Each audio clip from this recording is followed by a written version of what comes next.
हे नळावरचं भांडण, नळावरचं भांडण, ऐका हे नळावरचं भांडण, नळावरचं भांडण, ऐका हे नळावरचं भांडण, नळावरचं भांडण, ऐका हे नळावरचं भांडण.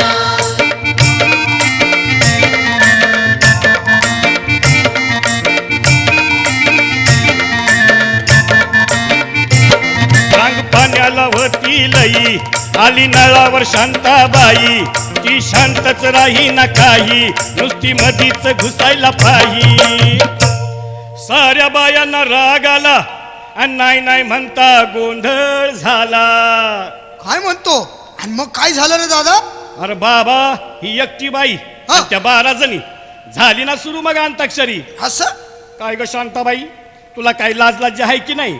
कोण बोलत नाही याचा अर्थ आम्ही तुला घाबरतो की काय? काय ग, कशाला मध्ये मध्ये घुसतेस? या बाया, तू कोण ग? नळ कमिटीची अध्यक्षीण बाई वय? माझ्या नादी लागायचं नाही हा, सांगून ठेवते. मी काय तुमच्या वाणी रात्रंदिवस नळाला चिटकून बसत नाही. मला आपली 2 भांडी घेऊ द्या आणि जाऊ द्या. डोकं फिरवायचं काम करू नका.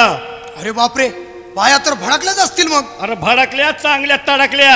अरे आपल्या गरुडची बायको नाही का ती धोंडाबाई? हा, काय सांगू, घेतलं ना बाबा तिनं अंगावर वडून.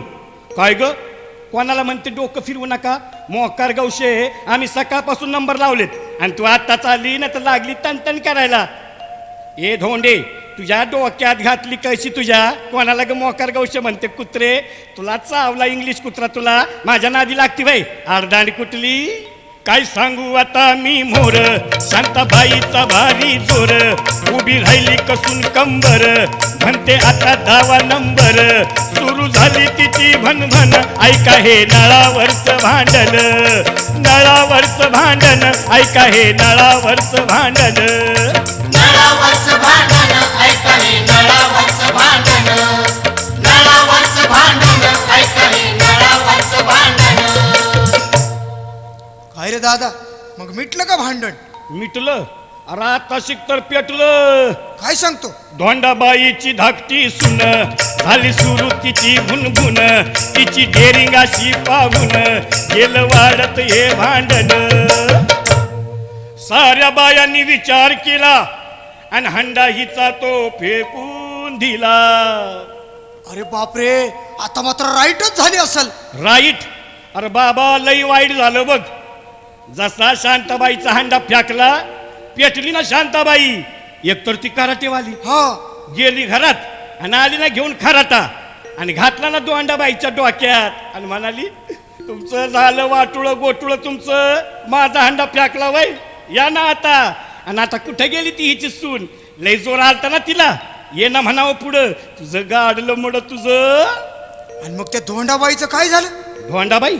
अरे धोंडाबाई बसली ना खाली डोक्याला हात लावून, पण धोंडाबाई गप बसती वय. म्हणाली, धरा गे धरा, हिला सोडू नका. अगं यमने, धर ना ग हिचं केस, पाड नाही हिला खाली आणि घालकलात कमरात.